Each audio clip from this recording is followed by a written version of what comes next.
ಮತ್ತೊಂದು ಮಹಾ ಚುನಾವಣೆಯ ಹೊಸ್ತಿಲಲ್ಲಿ ದೇಶ ನಿಂತಿದೆ. ಮತದಾರ ಹಾಗೂ ಅಭ್ಯರ್ಥಿಗಳು ಮತದಾನದ ನಿರ್ಣಾಯಕ ದಿನಕ್ಕಾಗಿ ಕಾಯ್ತಾ ಇದ್ದಾರೆ. ಹಾಗಿದ್ರೆ ಇಡೀ ದೇಶದಲ್ಲಿ ಚುನಾವಣೆಯ ಜೋಶ್ ಯಾವ ರೀತಿಯಾಗಿದೆ? ಲೋಕಸಭಾ ಕ್ಷೇತ್ರಗಳ ಜನರ ರಾಜಕೀಯದ ನಾಡಿ ಮಿಡಿತ ಯಾವ ರೀತಿಯಾಗಿದೆ? ದೇಶದ ಪ್ರತಿಷ್ಠಿತ ಲೋಕಸಭಾ ಕ್ಷೇತ್ರಗಳ ಕಂಪ್ಲೀಟ್ ಆದಂತ ಮಾಹಿತಿ ಕೊಡುವಂತ ಕಾರ್ಯಕ್ರಮ ಭಾರತ ಯಾತ್ರೆಗೆ ಸ್ವಾಗತ. ನಾನು ಆನಂದ್ ಬುರ್ಲಿ.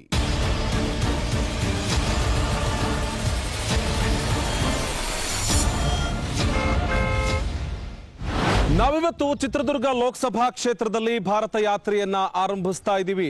ಈ ಕ್ಷೇತ್ರಕ್ಕೆ ಬಂದ ತಕ್ಷಣನೇ ಶರಣರ ವಚನವೊಂದು ನೆನಪಾಗುತ್ತೆ. ಇವನಾರವ ಇವನಾರವ ಇವನಾರವನೆಂದೆನಿಸದಿರಯ್ಯ, ಇವ ನಮ್ಮವ ಇವ ನಮ್ಮವ ಇವ ನಮ್ಮವನೆಂದೆನಿಸಯ್ಯ ಅನ್ನುವಂತಹ ಬಸವಣ್ಣವರ ವಚನದ ರೀತಿಯಲ್ಲಿ ಹೊರಗಡೆಯಿಂದ ಯಾರೇ ಅಭ್ಯರ್ಥಿ ಬಂದು ಇಲ್ಲಿ ಕಣಕ್ಕಿಳಿದರೂ ಕೂಡ ಅವರನ್ನ ಗೆಲ್ಲಿಸಿ ಪಾರ್ಲಿಮೆಂಟ್ಗೆ ಕಳಿಸಿರುವಂತಹ ಉದಾಹರಣೆಗಳು ಸಾಕಷ್ಟು ಈ ಲೋಕಸಭಾ ಕ್ಷೇತ್ರದಲ್ಲಿದೆ. ಚಿತ್ರದುರ್ಗ ಕೋಟೆ ನಾಡು, ಐತಿಹಾಸಿಕ 7 ಸುತ್ತಿನ ಕೋಟೆಯ ಸುಪ್ರಸಿದ್ಧ ಜಿಲ್ಲೆ. ಚಿತ್ರದುರ್ಗದ ಕೊನೆಯ ಅರಸ ಮದಕರಿ ನಾಯಕನ ತವರೂರು. ಒನಕೆ ಓಬವ್ವಳ ಶೌರ್ಯಗಾಥೆ ಗಿಲ್ಲಿನ ಕಣ ಕಣದಲ್ಲ ಪ್ರತಿಧ್ವನಿಸುತ್ತೆ.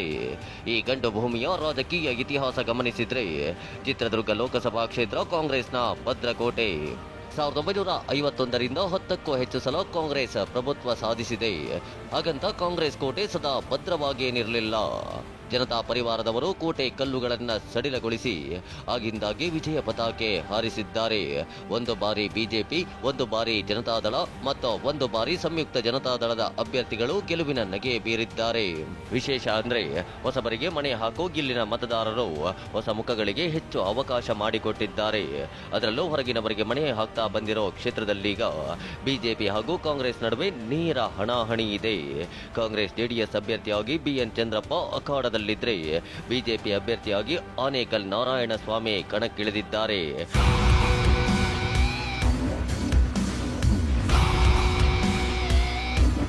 ಚಿತ್ರದುರ್ಗ ದಶಕಗಳಿಂದ ಬರಗಾಲಕ್ಕೆ ತುತ್ತಾದ ಜಿಲ್ಲೆ.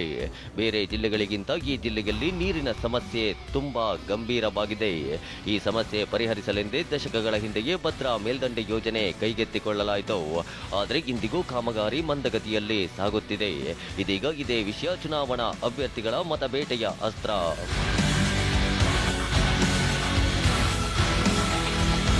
ಇಡೀ ಜಿಲ್ಲೆಯ ಅಂತ ತಾಲೂಕು ಲೋಕಸಭಾ ಕ್ಷೇತ್ರ 1500 ಹೋಗಿದೆ. ನೀರಿಗೆ ಹಾಹಾಕಾರ ಇದೆ. ಅದು ನಮಗೆ ಸಮಸ್ಯೆ ಪರಿಹಾರ ಆಗಬೇಕು. ಅದಾದಮೇಲೆ ರೈಲ್ವೆ, ಅದಾದಮೇಲೆ ಮೆಡಿಕಲ್ ಕಾಲೇಜ್, ಅದಾದಮೇಲೆ ಇಂಡಸ್ಟ್ರಿಯಲ್ ಎಜುಕೇಷನ್, ಮೊದಲು ನೀರು. ಈ ಬಗ್ಗೆ ಸಮಸ್ಯೆ ಪರಿಹಾರ ಆಗಬೇಕು. ಹಾಲಿ ಸಂಸದ ಬಿಎನ್ ಚಂದ್ರಪ್ಪನ ಮಾತು ಕೂಡ ಇದೆ. ಭದ್ರೆ ಪಾದಾರ್ಪಣೆ ಮಾಡಿದ್ದಾಳೆ, ಇದಕ್ಕಿಂತ ಇನ್ನೇನು ಸೌಭಾಗ್ಯ ಬೇಕು ಅಂತಿದ್ದಾರೆ.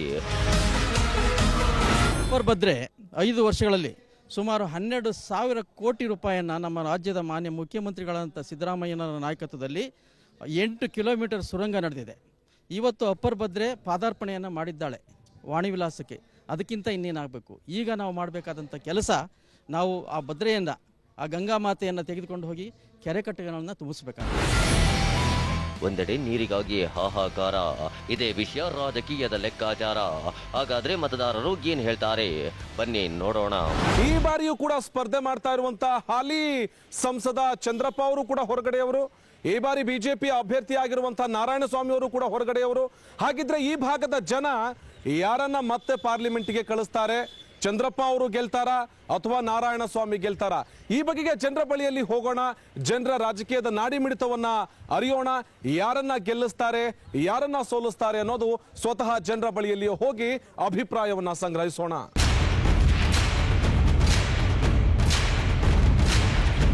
ಚಿತ್ರದುರ್ಗ ಲೋಕಸಭಾ ಕ್ಷೇತ್ರದ ವ್ಯಾಪ್ತಿಯ ಜನ, ಅದರಲ್ಲೂ ಈ ಭಾಗದ ಯುವಕರು ಏನ್ ಹೇಳ್ತಾರೆ?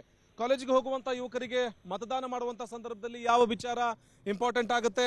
ಇಲ್ಲಿ ಅಭ್ಯರ್ಥಿ ಇಂಪಾರ್ಟೆಂಟ್ ಆಗುತ್ತಾ ಅಥವಾ ಅಭಿವೃದ್ಧಿ ಇಂಪಾರ್ಟೆಂಟ್ ಆಗುತ್ತಾ? ಇಡೀ ದೇಶದ ವಿಚಾರಕ್ಕೆ ಬಂದ್ರೆ ಇಲ್ಲಿರುವಂತಹ ವಿದ್ಯಾರ್ಥಿಗಳು ಏನ್ ಹೇಳ್ತಾರೆ? ಮತ ಹಾಕೋದಕ್ಕಿಂತ ಮುಂಚಿತವಾಗಿ ಏನನ್ನ ಮನಸ್ಸಲ್ಲಿ ಇಟ್ಕೊಂಡು ಅವ್ರು ಮತ ಹಾಕ್ತಾರೆ ಅನ್ನೋದನ್ನ ಸ್ವತಃ ವಿದ್ಯಾರ್ಥಿಗಳ ಬಳಿಯಲ್ಲಿ ನಾವು ಕೇಳೋಣ. ಯಾಕೆಂದ್ರೆ ಎಲ್ಲ ಮೋದಿ ನೋಡ್ತಾ ಇದ್ದಾರೆ ಈಗ, ಹಾಗಾಗಿ ಬಿಜೆಪಿಗೆಲ್ಲ ಚಾನ್ಸ್ ತುಂಬಾ ಇದೆ.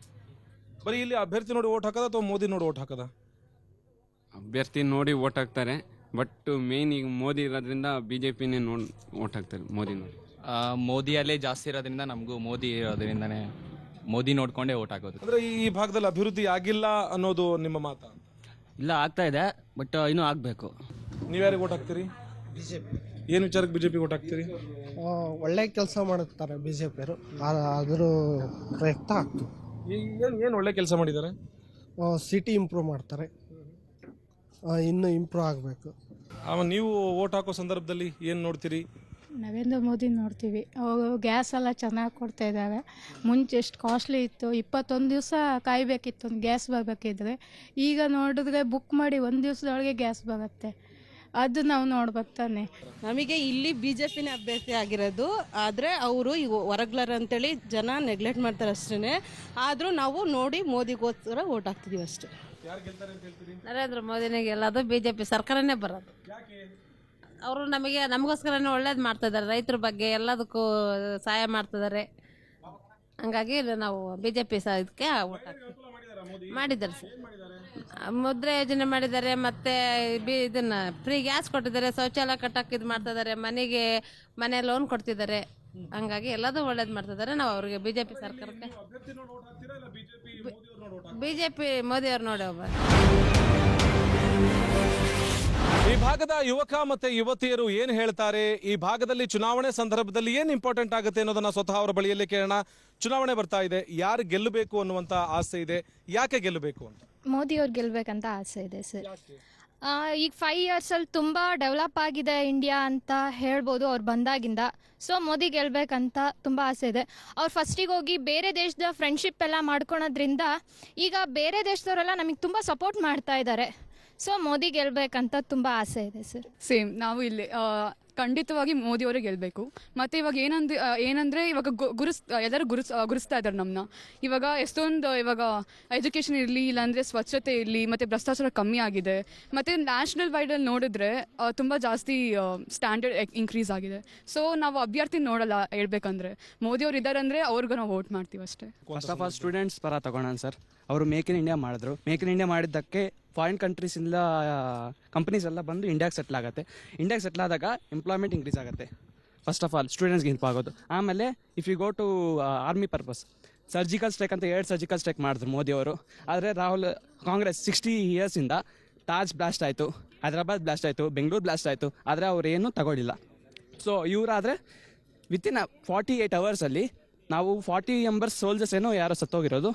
But we gone to Pakistan border and we killed 300 people members. So we support for Modi. ಇವಿಷ್ಟು ವಿದ್ಯಾರ್ಥಿಗಳು ಹೇಳ್ತಾ ಇರುವಂತ ಮಾತು. ಕಳೆದ 5 ವರ್ಷಗಳ ಅವಧಿಯಲ್ಲಿ ಸೈನಿಕರಿಗೆ ಕೊಟ್ಟಂತ ಫ್ರೀ ಹ್ಯಾಂಡ್ ಆಗಿರ್ಬೋದು, ಅಥವಾ ವಿದ್ಯಾರ್ಥಿಗಳಿಗೆ ಮಾಡಿದಂತ ಒಂದಷ್ಟು ಅಭಿವೃದ್ಧಿ ಕಾರ್ಯ ಆಗಿರ್ಬೋದು, ಈ ಒಂದು ವಿಚಾರವನ್ನ ಇಟ್ಕೊಂಡು ನಾವು ಮತ ಹಾಕ್ತೀವಿ ಅನ್ನುವಂತ ಮಾತುಗಳನ್ನ ಹೇಳ್ತಾ ಇದ್ರು. ನಿರ್ಧಾರವಾಗಿ ಯಾವ ಅಭಿವೃದ್ಧಿ ಕಾರ್ಯ ಆಗಿದೆ ಅನ್ನೋದನ್ನ ಹೇಳೋದ್ರಲ್ಲಿ ವಿಫಲ ಆದರೂ ಕೂಡ ಕಳೆದ 5 ವರ್ಷದ ಅವಧಿಯಲ್ಲಿ ಭಾರತ ದೊಡ್ಡ ಮಟ್ಟದಲ್ಲಿ ಬೆಳೆದಿದೆ. ಇಷ್ಟು ವರ್ಷ ಅಭಿವೃದ್ಧಿ ಹೊಂದುತ್ತಾ ಇರುವಂತ ರಾಷ್ಟ್ರ ಅನ್ನುವಂತ ಮಾತುಗಳಿತ್ತು. ಆದರೆ ಮೋದಿ ಬಂದ ನಂತರದಲ್ಲಿ ವಿದೇಶಗಳಿಗೆ ಹೋಗಿ ಭಾರತದ ಒಂದಷ್ಟು ಹೆಸರನ್ನ ಮತ್ತಷ್ಟು ಚಾಚುವಂತ ಕೆಲಸವನ್ನ ಮಾಡಿದ್ದಾರೆ. ಈ ಕಾರಣಕ್ಕಾಗಿ ನಾವು ಮೋದಿ ಅವರಿಗೆ ಮತ ಹಾಕ್ತೀವಿ ಅನ್ನುವಂತ ಮಾತನ್ನ ಮೊದಲ ಬಾರಿಗೆ ಓಟು ಮಾಡೋದಕ್ಕೆ ಸಿದ್ಧರಾಗಿರುವಂತಹ ವಿದ್ಯಾರ್ಥಿಗಳು ಹೇಳ್ತಾ ಇದ್ದಾರೆ. ಚಿತ್ರದುರ್ಗ ಲೋಕಸಭಾ ಕ್ಷೇತ್ರಕ್ಕೆ ಸಂಬಂಧಪಡುವಂತಹ ಚಳ್ಳಕೆರೆ ವಿಧಾನಸಭಾ ಕ್ಷೇತ್ರದಲ್ಲಿ ಈ ಭಾಗದಲ್ಲಿ ಯಾವ ರೀತಿಯಾಗಿ ಜನ ಹೇಳ್ತಾರೆ, ಯಾರ ಪರ ಒಲವಿದೆ ಇಲ್ಲಿನ ಭಾಗದ ಜನ, ಮಾರುಕಟ್ಟೆನಲ್ಲಿದ್ದೀವಿ, ವ್ಯಾಪಾರಿಗಳನ್ನ ಮಾತಾಡ್ಸೋಣ, ವ್ಯಾಪಾರಕ್ಕೆ ಬಂದಿರುವಂತಹ ಗ್ರಾಹಕರನ್ನ ಮಾತಾಡ್ಸೋಣ. ಚುನಾವಣೆ ಕಾವು ಯಾವ ರೀತಿ ಇದೆ ಇಲ್ಲಿ? ಭಾಳ ಚೆನ್ನಾಗಿದೆ. ಯಾರು ಗೆಲ್ತಾರೆ ಇಲ್ಲಿ? ಇಲ್ಲಿ ಇದು BJP ಬರ್ಬೋದು ಅಂತ. ಯಾಕೆ ಹಂಗ ಅನ್ನಿಸ್ತಾ ಇದೆ BJP ಬರ್ಬೋದು ಅಂತ? ವಾತಾವರಣ ನೋಡ್ತಾ ಇರೋ ಗೊತ್ತಾಗುತ್ತಲ್ಲ. ಯಾರು ಗೆಲ್ತಾರೆ ಅಂತ? ಯಾರು ಗೆಲ್ತಾರೋ ಯಾರಿಲ್ಲೋ, ಯಾರು ಏನು ಮಾಡಿಲ್ಲ. ಯಾರಿಂದಲೂ ಏನು ಸಹಕಾರ ಆಗಿಲ್ಲ ನಮಗೆ. ರೈತರಿಗೆ ಏನು ಸಹಕಾರ ಆಗಿಲ್ಲ.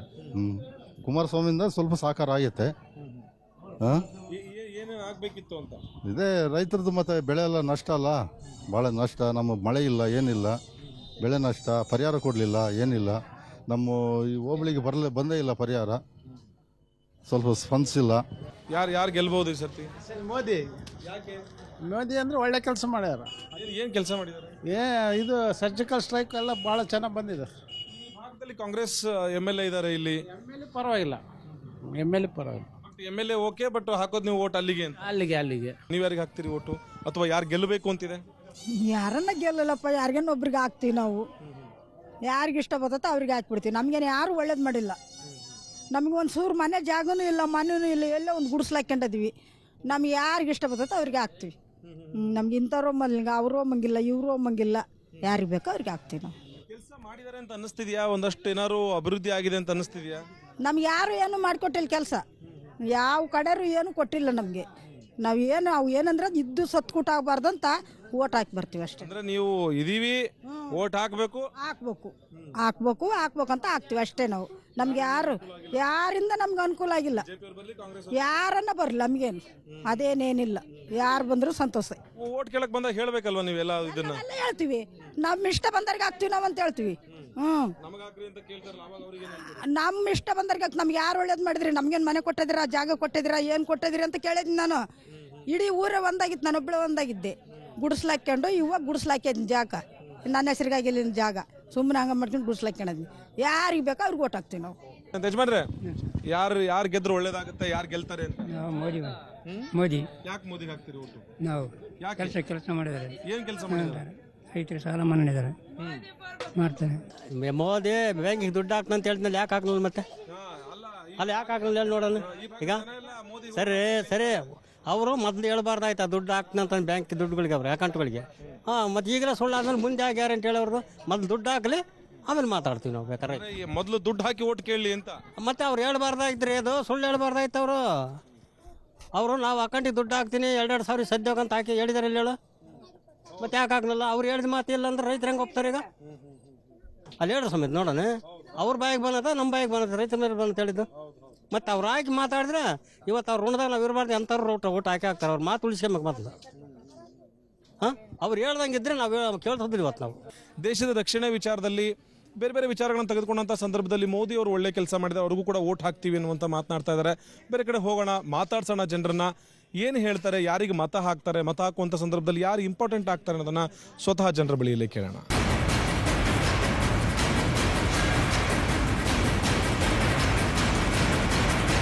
ಚಳ್ಳಕೆರೆ ಬಸ್ ನಿಲ್ದಾಣದಲ್ಲಿದ್ದೀವಿ. ಇಲ್ಲಿ ಪ್ರಯಾಣಿಕರಿದ್ದಾರೆ, ಅವ್ರು ಏನು ಹೇಳ್ತಾರೆ, ಈ ಬಾರಿ ಚುನಾವಣೆಯಲ್ಲಿ ಏನು ಇಂಪಾರ್ಟೆಂಟ್ ಆಗುತ್ತೆ, ಯಾರು ಗೆಲ್ತಾರೆ ಈ ಭಾಗದಲ್ಲಿ? ಲೋಕಲ್ ಇದ್ದೀರಿ, ಯಾರು ಗೆಲ್ತಾರೆ ಅಂತ ಅನ್ನಿಸ್ತಾ ಇದೆ? ಯಾವ ಕಾರಣಕ್ಕೆ ಅವ್ರು ಗೆಲ್ಲಬಹುದು ಅಂತ ಅನ್ನಿಸ್ತಾ ಇದೆ ಅಂತ? ಏನು ಹೇಳ್ಬೇಕು ಸರ್, ನಮ್ಮಲ್ಲಿ ನಮ್ಮ ಅನಿಸಿಕೆ ಪ್ರಕಾರ ಯಾವ ಕ್ಯಾನ್ವಸ್ ಮಾಡ್ತಾ ಇಲ್ಲ, ಯಾರೂ ಏನಂತ ರೆಸ್ಪಾನ್ಸ್ ಮಾಡಿಲ್ಲ. ಹಳ್ಳಿಗಳಿಗೆ ಏನಂತ ಅನುಕೂಲ ಮಾಡಿಲ್ಲ. ಏನಾದರೂ ಅನುಕೂಲ ಆಗಿದ್ದರೆ ಒಂದು ಸ್ವಲ್ಪ ಹೇಳ್ಬೋದಾಯಿತು. ಯಾವ ಕ್ಷೇತ್ರ ಯಾವ ಪಕ್ಷ ಬಂದರೂ ಏನು ಅಂತ ಅವರು ದುಡಿಮೆಗೋಸ್ಕರ ಮಾಡ್ಕೊಂಡು ಹೋಗ್ತಾರೆ ಅಷ್ಟು ಬಿಟ್ಟರೆ ರೈತರಿಗಾಗಲಿ ಇನ್ನು ಬೇರೆ ಓದೋ ಹುಡುಗರಿಗಾಗಲಿ ಏನು ಅಂತ ವ್ಯವಸ್ಥೆ ಮಾಡಿಲ್ಲ. ರಾಷ್ಟ್ರೀಯತೆ ಲೆಕ್ಕ ಬಂದರೆ ನಾರಾಯಣ ಸ್ವಾಮಿ ಮತ್ತು ನಿನ್ನೆ ನರೇಂದ್ರ ಮೋದಿ ಕಾರ್ಯಕ್ರಮಕ್ಕೆ ಜನಸಂಖ್ಯೆ ಬಂದಿರೋದು ನೋಡಿದರೆ ನಾರಾಯಣ ಸ್ವಾಮಿ ಅತ್ಯಧಿಕ ಮತದಿಂದ ಗೆಲ್ಲುತ್ತಾರೆ ಈ ಒಂದು ಲೋಕಸಭಾ ಕ್ಷೇತ್ರ. ಅಲ್ಲ, ಈ ಚುನಾವಣೆಯಲ್ಲಿ ಏನು ಇಂಪಾರ್ಟೆಂಟ್ ಆಗುತ್ತೆ? ರಾಷ್ಟ್ರೀಯತೆ. ಯೂತ್ ಎಲ್ಲ ಈಗ ರಾಷ್ಟ್ರೀಯತೆ ಬಯಸ್ತಿದ್ದಾರೆ. ಮತ್ತು ಭಯೋತ್ಪಾದನೆಯ ಲೋಕಲಲ್ಲಿ ಅಭಿವೃದ್ಧಿ ಕೆಲಸ, ಲೋಕಲಲ್ಲಿ ಅಭಿವೃದ್ಧಿ ಅದೇ ಆಗುತ್ತೆ. ಲೋಕಲಲ್ಲಿ ಅದಿರೋ ಅಭಿವೃದ್ಧಿ. ಈಗ DRDO ಇದೆ, ಅದು ಮತ್ತು ನಿನ್ನೆ DRDOಗೆ ಮೋದಿಯವರು ಬಂದಿದ್ದು ಒಂದು ರೀತಿ ಹೆಮ್ಮೆ. ಬಟ್ ರಾಷ್ಟ್ರೀಯತೆ ಅಗತ್ಯ ಇದೆ. ಈ ಸಾರಿ ಹೋದ ಸಾರಿ ಕಾಂಗ್ರೆಸ್ ಬಂದಿತ್ತು, ಈ ಸಾರಿ 2 ಫೈಟ್ ಇದಾವೆ. ಅದು ಹೇಳೋಕ್ಕಾಗಲ್ಲ. ಇನ್ನೊಂದು 2-3 ದಿವಸ ಹೋದ್ಮೇಲೆ ಹೇಳ್ಬೋದು ರಿಸಲ್ಟ್ ಯಾರು ಅಂತ. ಇನ್ನೊಂದು 2 ದಿನ 3 ದಿನ. ಚಳ್ಳಕೆರೆ ಎಲೆಕ್ಷನಲ್ಲಿ ಸ್ವಲ್ಪ ಕಾಂಗ್ರೆಸ್ MLA ಇದ್ದಾರೆ, ಅವರು ಸ್ವಲ್ಪ ಇದಾಗ್ಬೋದು ಅಂತ. ನಾರಾಯಣಸ್ವಾಮಿ ಅವರು ವಿಚಾರ ಅಂತಂದರೆ ಒಳ್ಳೆ ಶಾಸಕರಾಗಿ ಕೆಲಸ ಮಾಡಿದ್ದಾರೆ ಮುಂದೆಲ್ಲ. ಸೊ ಜೊತೆಗೆ ಮೋದಿಯವರು ಸಪೋರ್ಟ್ ಆಗಿದ್ದಾರೆ. ಮೋದಿ ಬಂದಾಗ ನಮ್ಮ ದೇಶ ಸುಭಿಕ್ಷವಾಗಿರುತ್ತೆ. ಅದರಿಂದ ನಾರಾಯಣಸ್ವಾಮಿನೇ ಗೆಲ್ತಾರೆ. ನಾವೆಲ್ಲ ನಾರಾಯಣಸ್ವಾಮಿಗೆ ಓಟ್ ಹಾಕ್ತೀವಿ. ಮೋದಿ ಯಾರು ಗೆಲ್ಬೋದು ಬ್ರದರ್ ಈ ಭಾಗದಲ್ಲಿ? ಈ ಚಂದ್ರಪ್ಪ ಅವರು ಬರ್ತಾರೆ, MP. ಒಳ್ಳೆ ಕೆಲಸ ಮಾಡಿದ್ದಾರೆ, ಸರಳ ಸಜ್ಜನಿಕೆ ರಾಜಕಾರಣಿ. ಮೋದಿ ಬಂದು ರೈತರೆಲ್ಲ ಹಾಳಾಗಿ ಹೋಗಿದ್ದೀವಿ. ಮೋದಿಯಿಂದ GST ತಂದು ಮೋದಿ ಕಾಲಾಗೆ ಇವತ್ತು 1000 ರೂಪಾಯಿ ಇದ್ದಿದ್ದು DAP ಗೊಬ್ಬರ ಇವತ್ತು 1,500 ಆಗಿದೆ. ರೈತರೆಲ್ಲ ಹಾಳಾಗಿ ಹೋಗಿದ್ದಾರೆ. ಭದ್ರಾ ಮೇಲ್ದಂಡೆ ಚಂದ್ರಪ್ಪರು ಬಂದಾಗಲಿಂದ ಅತಿ ಶೀಘ್ರದಾಗಿ ಇನ್ನೇನು ಮೇ ಜೂನ್ನಲ್ಲಿ ನೀರು ಹರಿತವೆ. ಅದರಿಂದ ನಾವು ಚಂದ್ರಪ್ಪರನ್ನೇ ಗೆಲ್ಲಿಸ್ತೀವಿ. ವಿಚಾರಗಳು ಇಲ್ಲಿ ಪ್ರಯಾಣಿಕರು ವ್ಯಕ್ತಪಡಿಸ್ತಾ ಇರುವಂಥ ಮಾತು. ಒಂದಷ್ಟು ಜನ ಇಲ್ಲ ಸ್ಥಳೀಯ ಶಾಸಕರ ಅಭಿವೃದ್ಧಿ ಕೆಲಸ ಮಾಡಿದ್ದಾರೆ. ಆ ಸ್ಥಳೀಯ ಶಾಸಕರ ಅಭಿವೃದ್ಧಿ ಮಾಡಿರುವಂಥ ಕೆಲಸವನ್ನು ನೋಡಿ ನಾವು ಹಾಲಿ ಸಂಸದ ಚಂದ್ರಪ್ಪ ಅವರಿಗೆ ಓಟ್ ಹಾಕ್ತೀವಿ ಅನ್ನುವಂಥ ಮಾತು. ನಾರಾಯಣಸ್ವಾಮಿ ಅವರು ಈ ಹಿಂದೆ ಶಾಸಕರಾಗಿ ಸಚಿವರಾಗಿ ಕೆಲಸ ಮಾಡುವಂಥ ಸಂದರ್ಭದಲ್ಲಿ ಅನುಭವ ಇದೆ, ಜೊತೆಗೆ ಮೋದಿಯವರ ಪ್ರಭಾವ ಕೂಡ ಇದೆ. ಆ ಪ್ರಭಾವವನ್ನು ಬಳಸಿಕೊಂಡು ನಾವು ಅವರಿಗೆ ಓಟ್ ಹಾಕ್ತೀವಿ ಅನ್ನುವಂಥ ಮಾತುಗಳು ಹೇಳ್ತಾ ಇದ್ದಾರೆ. ಚಳ್ಳಕೆರೆ ವಿಧಾನಸಭಾ ಕ್ಷೇತ್ರದಲ್ಲಿ ಬಹುತೇಕ ಬಿಜೆಪಿ ಹಾಗೂ ಕಾಂಗ್ರೆಸ್ ಅಭ್ಯರ್ಥಿಗಳ ಮಧ್ಯೆ ನೇರ ಹಣಾಹಣಿ ಇದೆ. ಸ್ಥಳೀಯ ಶಾಸಕರು ಕಾಂಗ್ರೆಸ್ನವರಾಗಿರೋದ್ರಿಂದ ಒಂದು ಕೈ ಮೇಲಾದರೂ ಕೂಡ ಇಲ್ಲಿ ಬಿಜೆಪಿಯು ಕೂಡ ಅಷ್ಟೇ ಮತಗಳನ್ನು ಪಡೆಯುವಂತಹ ಸಾಧ್ಯತೆಯೂ ಕೂಡ ಇದೆ. ಹೀಗಾಗಿ ಮುಂದಿನ ಕ್ಷೇತ್ರಕ್ಕೆ ಹೋಗೋಣ, ಅಲ್ಲಿ ಜನ ಯಾರ ಪರವಾಗಿ ಒಲವನ್ನ ತೋರಿಸ್ತಾರೆ ಅನ್ನೋದನ್ನ ಸ್ವತಃ ತಿಳಿದುಕೊಳ್ಳೋಣ. ಚಿತ್ರದುರ್ಗ ಲೋಕಸಭಾ ಕ್ಷೇತ್ರದ ವ್ಯಾಪ್ತಿಗೆ ಬರುವಂತಹ ಹಿರಿಯೂರು ವಿಧಾನಸಭಾ ಕ್ಷೇತ್ರದ ಒಳಗಡೆ ಇದ್ದೀವಿ. ಈ ಭಾಗದ ಜನ ಏನ್ ಹೇಳ್ತಾರೆ, ಯಾರು ಇಲ್ಲಿ ಗೆಲ್ತಾರೆ ಅನ್ನುವಂತ ಮಾತುಗಳನ್ನ ಆಡ್ತಾರೆ ಅಂತ. ಹೇಗಿದೆ ಎಲೆಕ್ಷನ್ ಹವಾ, ಯಾರು ಗೆಲ್ಬಹುದು ಇಲ್ಲಿ? ಇನ್ನು ಹವಾ ಸ್ಟಾರ್ಟ್ ಆಗಿಲ್ಲ ಸರ್. ಚಂದ್ರಪ್ಪಂದು ಐತೆ, ನಾರಾಯಣಸ್ವಾಮಿದು ಐತೆ. ಅದರಲ್ಲಿ ಜನಗಳ ಅಭಿಪ್ರಾಯ ಏನೋ ಗೊತ್ತಾಗ್ತಿಲ್ಲ, ಅವ್ನು ತಿಳ್ಕೊಂಡು ಮಾಡಬೇಕು. ಈ ಸಲ ಚಂದ್ರಪ್ಪರೇ ಗೆಲ್ಲಿತಾರೆ. ಯಾಕಪ್ಪ ಅಂದರೆ ಹೋದ ಸಲ 5 ವರ್ಷ ಅವರೇ ಆಳಿದ್ದಾರೆ. ಸಣ್ಣ ಪುಟ್ಟ ಕಾರ್ಯ ದೇವಸ್ಥಾನಗಳಿಗೂ ಇನ್ನೊಂದು ಚಾನಲ್ ಕುಡಿಯೋ ನೀರಿನ ವ್ಯವಸ್ಥೆ ಪ್ರತಿಯೊಂದಕ್ಕೂ ಸಹಕರಿಸಿದ್ದಾರೆ. ಆಮೇಲೆ ಹೋದ ಸಲ 2 ಸಲ ಸುಧಾಕರ್ ಸಾಹೇಬರು ಗೆದ್ದಿದ್ರು. ಈ ಸಲ ಮೈತ್ರಿ ಸರ್ಕಾರದಿಂದ ಕಾಂಗ್ರೆಸ್ ದಳ 2 ಸೇರಿ ಒಂದು ಓಟು ಹಾಕಿದ ಮೇಲೆ ಯಾಕೆ ಗೆಲ್ಲಿಬಾರ್ದು? ಈಗ ನಮ್ಮ ಕ್ಷೇತ್ರಕ್ಕೆ ನಾರಾಯಣಸ್ವಾಮಿ ಗೆಲ್ಲಿದ್ದೇವೆ. MP ಚಂದ್ರಪ್ಪನ ನಾವು 5 ವರ್ಷ ಆಯ್ತು, ಯಾವ ಒಳ್ಳೆಗೂ ನೋಡಿಲ್ಲ, ಯಾವ ಕೆಲಸಗಳು ನಮ್ಮ ಮಾಡಿಲ್ಲ. ಅದರಿಂದ ಇಲ್ಲಿ ನಾರಾಯಣಸ್ವಾಮಿ ಅವರು ಬಿಜೆಪಿ ಕ್ಯಾಂಡಿಡೇಟ್ ಈ ಸತಿ ಸುಮಾರು 1 ಲಕ್ಷ ಲೀಡ್ನ ಗೆಲ್ಲಿತಾರೆ. ಇದು ಯಾರು ಹೇಳಕ್ ಬರಲ್ಲ ಸರ್. ಈಗ ಏನಂದ್ರೆ ನಮಗೆ ನೀರಿನ ತೊಂದರೆ ಇದೆ ಹಿರಿಯೂರು ತಾಲೂಕಿಗೆ. ನೀರು ಯಾರು ಬಿಡ್ತಾರೋ ಅವ್ರಿಗೆ ಓಟ್ ಹಾಕ್ತಾರೆ. ನೀರ್ ಬಿಡೋದಂದ್ರೆ ಭದ್ರಾ ಮೇಲ್ದಂಡೆ ಯೋಜನೆ ಅಲ್ಲ, ಇಷ್ಟು ದಿನಗಳ ಕಾಲ ರಾಜಕಾರಣ ನಡೆದಿದೆ ಅದ್ರ ಮೇಲಲ್ಲ. ಓಟಿಗೆ 1 ರೂಪಾಯಿನೂ ಬೇಕಾಗಿಲ್ಲ, ನಮಗೆ ನೀರು ಬೇಕು. ನೀರು ಕೊಟ್ಟೆ ಅಂದ್ರೆ ಅವ್ರಿಗೆ ಓಟ್ ಹಾಕ್ತೀವಿ. ಒಂದ್ ನಿಮಿಷ ಮೂಲಭೂತ ಸೌಕರ್ಯ ಏನ್ ಬೇಕು ಜನಗಳಿಗೆ? ಈಗ ಏನು ದುಡ್ಡೇನು ಬೇಕಾಗಿಲ್ಲ, ಇಲ್ಲಿ ಯಾರಿಗೂ ದುಡ್ಡು ಬೇಡ. ಇಲ್ಲಿ ನೀರ್ ಬೇಕು, ರಸ್ತೆ ಬೇಕು, ಕರೆಂಟ್ ಬೇಕು. ಅದೊಂದು ಕೊಟ್ರೆ ಇವರೇ ಸರ್ಕಾರಕ್ಕೆ ದುಡ್ಡು ಕೊಡ್ತಾರೆ. ಸರ್ಕಾರ ಏನು ಇವ್ರಿಗೇನು ಹೆಲ್ಪ್ ಮಾಡೋದು ಬೇಡ. ಯಾರೇ ಆಗ್ಲಿ 6,000 ಅಲ್ಲ, ಇವರೇ 60,000 ರೂಪಾಯಿ ಕೊಡ್ತಾರೆ ತಿಂಗಳ. ಸರ್ಕಾರ ನಡೆಸಕ್ಕೆ ಇವರೇ ಕೊಡ್ತಾರೆ.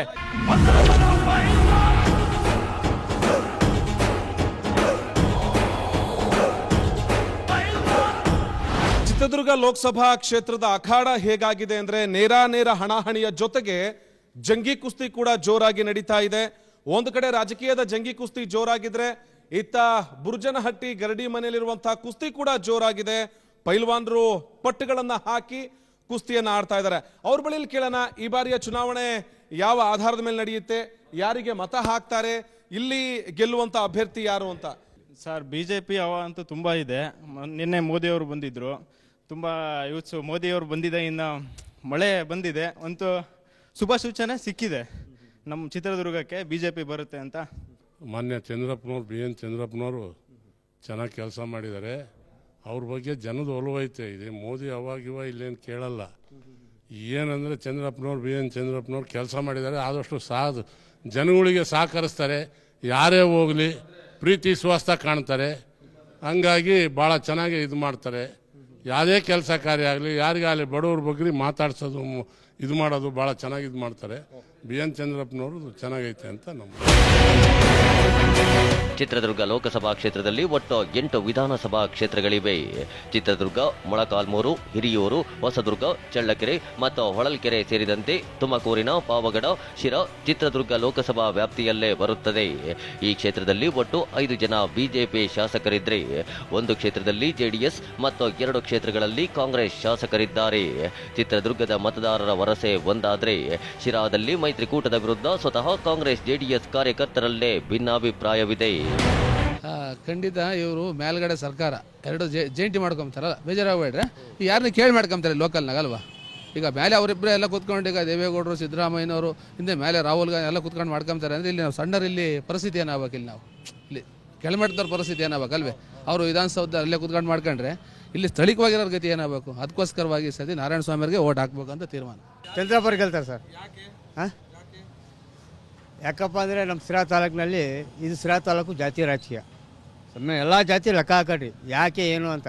ಬೇರೆ ಎಲ್ಲ ಅಲೆ ಅಂತಾರೆ, ಮೋದಿ ಅಲೆ ಅಂತಾರೆ. ಸುಮ್ಮನೆ ಆದ್ದರಿಂದ ಚಂದ್ರಪ್ಪರೇ ಗೆಲ್ಲೋದು. 2014ರಲ್ಲಿ ಹಾಲಿ ಸಂಸದ ಬಿಎನ್ ಚಂದ್ರಪ್ಪ ಮತ್ತು ಬಿಜೆಪಿಯ ಜನಾರ್ದನ್ ಸ್ವಾಮಿ ಮುಖಾಮುಖಿಯಾಗಿದ್ರು. ಬಿಎನ್ ಚಂದ್ರಪ್ಪ ಬರೋಬ್ಬರಿ 4,67,511 ಮತಗಳನ್ನ ಪಡೆದುಕೊಂಡಿದ್ರೆ ಜನಾರ್ದನ್ ಸ್ವಾಮಿ 3,66,220 ಮತಗಳನ್ನ ಪಡೆದುಕೊಂಡಿದ್ರು. ಈ ಮೂಲಕ ಕಾಂಗ್ರೆಸ್ನ ಚಂದ್ರಪ್ಪ 1 ಲಕ್ಷಕ್ಕೂ ಅಧಿಕ ಮತಗಳ ಅಂತರದಿಂದ ಗೆಲುವು ಸಾಧಿಸಿದ್ರು. ಇದೀಗ ಹಾಲಿ ಸಂಸದ ಬಿಎನ್ ಚಂದ್ರಪ್ಪ ಮೈತ್ರಿ ಅಭ್ಯರ್ಥಿ ಆಗಿರೋದ್ರಿಂದ ಕಾಂಗ್ರೆಸ್ ಮತ್ತು ಜೆಡಿಎಸ್ ಎರಡೂ ಮತಗಳು ಹರಿದು ಬರಲಿದ್ದು ಗೆಲುವಿನ ನಾಗಾಲೋಟವನ್ನೇ ಸಾಧಿಸುವ ವಿಶ್ವಾಸದಲ್ಲಿದ್ದಾರೆ. ಇಲ್ಲಿ ಬಡ ಜಿಲ್ಲೆಗೆ ಬಡ ಅಭ್ಯರ್ಥಿ ಬೇಕು. ಅವರಿಗೆ ಮೋದಿ ಸಾಹೇಬ್ರು ಬೇಕಾಗಿಲ್ಲ. ಇಲ್ಲಿ ಮೋದಿ ಸಾಹೇಬ್ರು ಅವ್ರಿಗೆ ಕೇಳಿದಾರೆ ಓಟನ್ನ. ಪಾಪ ನಮ್ಮ ಜನ ಅಲ್ಲೋಗಿ ಓಟ್ ಹಾಕೋಕ್ಕಾಗಲ್ಲ, ಅವ್ರು ಬಂದು ಇವ್ರಿಗೆ ಕೆಲಸ ಮಾಡೋಕ್ಕಾಗಲ್ಲ. ಇಲ್ಲಿ ಒಬ್ಬ ಸಾಮಾನ್ಯ ಮನುಷ್ಯ ಚಂದ್ರಪ್ಪ ಬೇಕು ಅಂತ ಜನ ಬಯಸ್ತಾ ಇದ್ದಾರೆ. ಗೆಲ್ತೀರಿ ಅನ್ನೋ ವಿಶ್ವಾಸ ಇದೆಯಾ ಈ ಬಾರಿಯೂ? ಸಂಪೂರ್ಣವಾದಂಥ ಆತ್ಮವಿಶ್ವಾಸ ಇದೆ. ನೋಡಿ ಮತ ಹಾಕ್ತಾರೆ ಅನ್ನುವಂಥ ವಿಶ್ವಾಸ. ನನ್ನ ಅಭಿವೃದ್ಧಿ ಕಾರ್ಯವನ್ನು, ನನ್ನ ನಡೆನುಡಿಯನ್ನು ಎಲ್ಲ ಸಮುದಾಯದ ಸಂಸದನಾಗಿ ಕೆಲಸ ಮಾಡಿದ್ದೇನೆ. ಎಲ್ಲರ ಮನೆಯ ಮಗನ ಕೆಲಸ ಮಾಡಿದ್ದೇನೆ. ನೈಜತೆಯಿಂದ ನಾನು ಕೆಲಸ ಮಾಡಿದ್ದೇನೆ. ಆ ಆತ್ಮವಿಶ್ವಾಸ ನನ್ನಲ್ಲಿದೆ.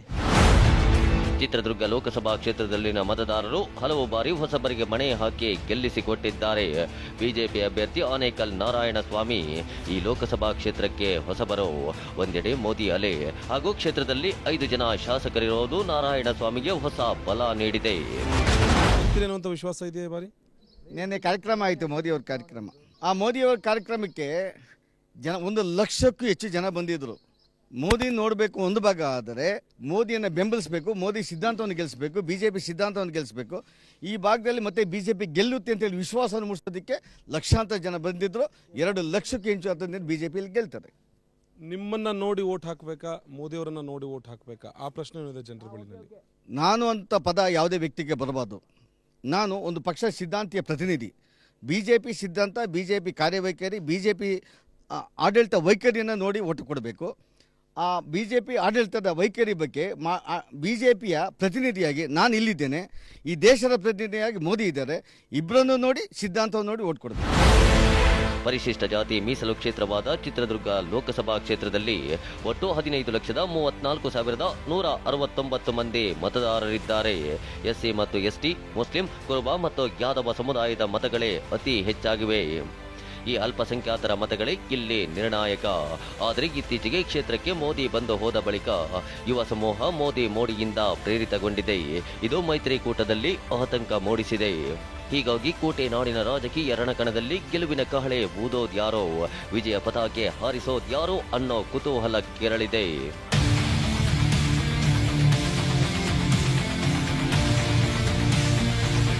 ಮತ ಹಾಕಿಸ್ಕೊಳ್ಳೋಕೆ ಅಭ್ಯರ್ಥಿಗಳು ಹೊಸ ಭರವಸೆ, ಹೊಸ ಆಶ್ವಾಸನೆ, ಮತ್ತೊಂದಷ್ಟು ಘೋಷಣೆಗಳನ್ನ ಮತದಾರರ ಪ್ರಭುವಿನ ಮುಂದೆ ಇಡ್ತಾ ಇದ್ದಾರೆ. ಇದೆಲ್ಲವನ್ನ ಶಾಂತ ಚಿತ್ತರಾಗಿ ಕೇಳಿಸ್ಕೊಳ್ತಾ ಇರುವಂತಹ ಮತದಾರ ಯಾರನ್ನ ಪಾರ್ಲಿಮೆಂಟ್ಗೆ ಕಳಿಸಬೇಕು, ಯಾರನ್ನ ಮನೆಗೆ ಕಳಿಸಬೇಕು ಅನ್ನುವಂತ ನಿರ್ಧಾರವನ್ನ ತಲೆಯಲ್ಲೇ ಲೆಕ್ಕಾಚಾರ ಹಾಕ್ತಾ ಇದ್ದಾರೆ. ಹಾಗಿದ್ರೆ ಇದು ಇವತ್ತಿನ ಭಾರತ ಯಾತ್ರೆ. ನಾಳೆ ಮತ್ತೊಂದು ದೇಶದ ಪ್ರತಿಷ್ಠಿತ ಲೋಕಸಭಾ ಕ್ಷೇತ್ರದ ಪರಿಚಯದೊಂದಿಗೆ ಹಾಜರಾಗ್ತೀವಿ. ನಿರಂತರ ಸುದ್ದಿಗಾಗಿ ನೋಡ್ತಾ ಇರಿ TV9.